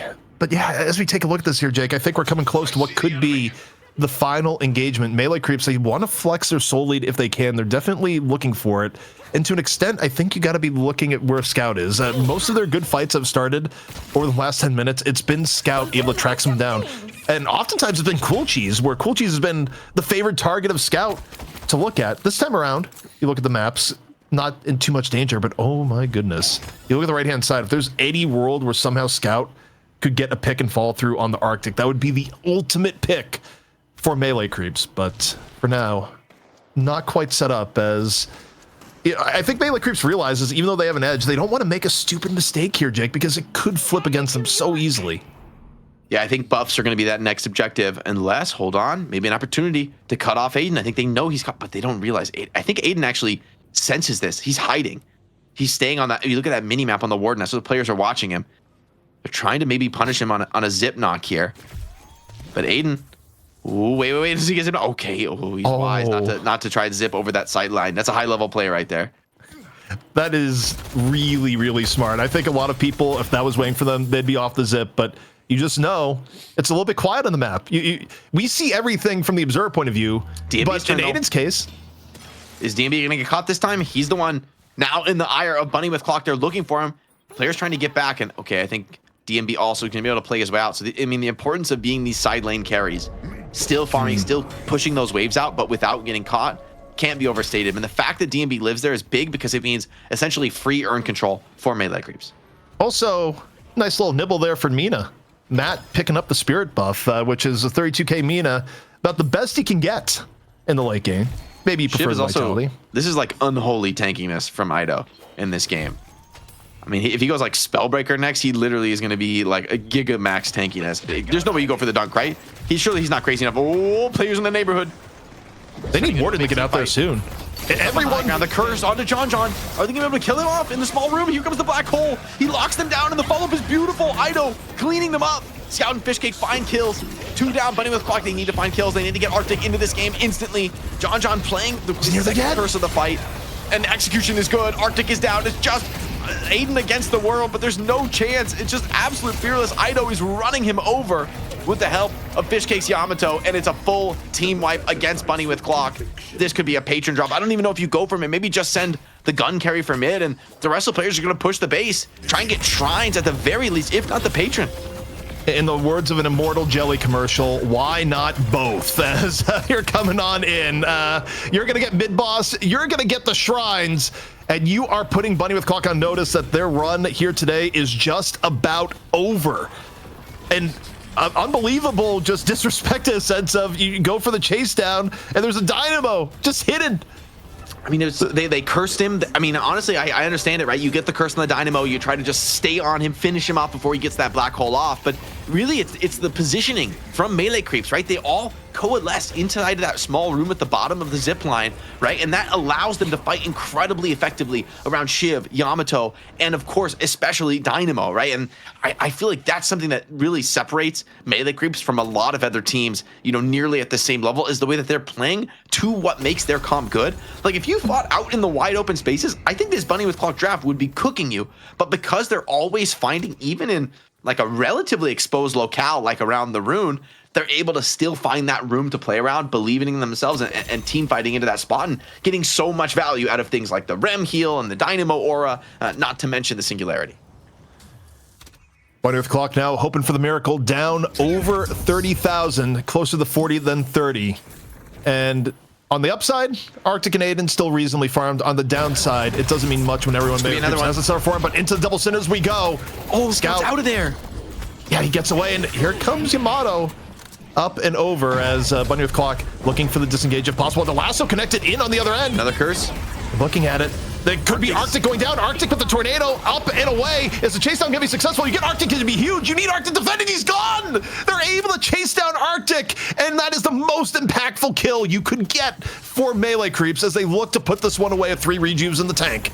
That's a massive one. We talked about the power of a Mirage on the defense. Now it's 60 seconds without that ultra powerful turret. Ido waiting for the creeps to get in here. This is a little bit risky. I mean, we've seen how powerful this patron defense can be with the new curse AoE. See what Rem can find. Here comes the Warden. Ulti trying to defend this one. They have that invulnerable patron. You got to stay in the pit though. Big sleep on a 4. Okay, Saya silences them for the moment. Ido wants to get into the backline. He is just unholy tanky, and now out of the pit. No one's defending. John finally getting the space to actually stand and deliver against that patron. Ido and Fishcake continuing to hold the enemies at the spawn, and Bunny with Clock, they just can't withstand the pressure. Still fully solid. 3 rejuves for the melee creeps. They don't even need them. Ido is continuing to cut them to pieces. And Matt, his only refuge is the spawn room. Melee creeps do it again, ZP. 2-0, and what a well-deserved victory in unique style. A comp that only they would draft, that only they can play, and it's a 2-0 victory, cementing, I can't even remember what their streak is at now, ZP. Is this, what, 13, 14? It's not quite that much. The streak goes back to 12, I think, so it's 11 at this point. 11 in a row. Okay. Well, it's well earned, man. A huge week back into Deadlock. We've had new hero coming out. We have a huge new update. And of course, 5 more to come. So I'm really excited for the next few weeks of the DLNS. I mean, we're here every single Wednesday night. So you enjoyed the show. Make sure to be back every Wednesday. We got EU into NA, the best players in Deadlock, showing off their skills. And I mean, man, what a showcase we got in this one. Also, once again, we have another case of when you try to ban out John, he makes it work. This has happened repeatedly. You think back to when there was one draft where he got There's like always ultra another banned gun against. hero, Yeah, pretty much, yes. And look, it made Dynamo not only work, but look real good, especially as we go back to the early game. But oh man, this was absolute cinema as you go back to the just random Paradox Holiday one-on-one, the 2 best playmakers in the game. But Scout just takes it in the end here. Just the moves back and forth into the parry, that easily one of the best interactions we have seen in Night Shift so far. Crazy 1v1. I feel like this was an absolute crazy 1v1 game overall between Cool Cheese and Scout. Like Cool Cheese had an insane game 1 on the Holiday, and then Scout gives it right back in game 2, takes that swap up. But the team fights from, the cores from Melee Creep, so dominant. I mean, I feel like this draft really created the spot where you just cannot fight in this death ball. I mean, the Warden ulti, we typically think of that as being really good at dealing with these heavy death balls, but they're just disrespecting him, man. They're just walking him down in his ulti, just continuing to look for those kills. Also, towards the end of the game, we had 2 more donations that were not vote propaganda. One that simply said Cinema for $25, and one from Rookie Flair at 745 saying ZP is the GOAT. Very much appreciated. We just try and put on a good show is where we're at. And, it's fun week after week, Jake, as you look at the stats. There was some people in chat going like, guys, is Ido washed? Doesn't really look like it. Is he washed? I feel like when you go 13-2 and 15 in the most competitive Deadlock in NA right now, I mean, he just crushed it. I love the Ido shift, man. Great to watch. Really, I mean, just an insane performance. So we talked about, is John going to be the hard carry of this game? Not really, right? He's doing objective damage. He has a lot of gun damage. He had a great tempo early game, but late game, he's got trust in the rest of the team. He doesn't need to be like the hyper carry every single match. They can win other ways. And I mean, that's the challenge about trying to this is a team, we talk about how much NA people are always looking to like attack hero pools and punish players for their limitations. Melee Creeps, good luck finding some limitations to punish, man. Yeah, it's a little bit tough. And they're a team where I think because they haven't had the roster changes that previous top NA teams have had, they've solidified around this core. That it has been probably the longest lasting roster in North America at this point that is having success at a #1 level. And why would they change? It's also interesting how people on the team have evolved over time. I mean, it's easy to forget there is a era not so far in the past where Saya was the preeminent playmaker player for them. It was Saya who was on Paradox and Scout at all points. And Saya at some point says, you know what? I'm more of a support player. I'm gonna be a little bit more supportive, and ends up being a really good Page, Rem, Ivy. So Saya carving off his niche. But Jake, we got our MVP, and based on the adaptivity and simply the style that we saw go on early in map 2, it's got to be the man with the belly. It's John. Big dog on the server, man. I mean, and Geist in game 1 was a masterclass in the hyper carry. Game 2, he shows that he's got more tricks up his sleeve. Delivers a dominating early laning performance, pulls a ton of the Bunny with Clock resources to him in the early game, and it's still not really enough to shut down the Dynamo. But I mean, game 1 was this is just deadly, man. You cannot allow a John Geist to the Melee Creeps in the late game, man. It just puts a clock on the game, and that's a lot of pressure to be going up against. I mean, very clean performance in all stages of the game, and in all heroes we see him draft. Is just not the guy I think to be trying to ban out in the hero pool. No, it doesn't work out that way, no matter how much you want it to go. And it also just probably feels bad. So I was like, yeah, we banned out John. He did what with the Dynamo? What happened to our left-hand lane? What do you mean that you've died 6 times already? Oh my God, 6 times collectively. It was tough. But I just also in the chat Scout, say this, and this is actually the most crazy stat I've seen in my life, and it's true. John got more souls from kills than neutrals in the last game. What the hell? That's crazy. Like for a carry, you expect it to be, jungling up a storm, trying to, always farm and do every single camp. In this game, not to be. He's in every fight. He's getting active. Yeah, I mean, pretty darn good coming on in from Mr. John. But also, if I had to give MVP to someone else, probably would have been Scout. I mean, what we saw in the holiday was actually really key to melee creeps keeping their tempo. Like, think about that final fight where you think, oh, we found the holiday in the doubles. Surely she can't play her way out of it. And he just manages to pad out of there, completely disengage, and then pretty quickly by the clock realize this fight is not going our way, but it's just too late at that point, right? I agree. I think Scout hit some sick lassos this game. And I mean, Kulchi struggled on game 2. I will say both players had amazing games on the holiday. I wonder if that will be any impact on their decision as far as pick rate go, because the holiday seemed better than the Paradox today, which maybe is more about execution and team play than about the hero themselves, but it definitely makes you think. Really does. But we're heading to the end of things here, Jake. We had our player of the match, we had our final stats. This is for me. I want to thank not only the community for the outrageous outpouring of support today. One of our best days ever. Thank everyone so much. I'll say we got more coming later in the week, especially kicking off on what's going to be Saturday at 6 p.m. Eastern. We're going to be doing our draft night. And, I was doing player confirmations yesterday and today. And what I can tell you is that we are going to be doing Deathy versus Metro.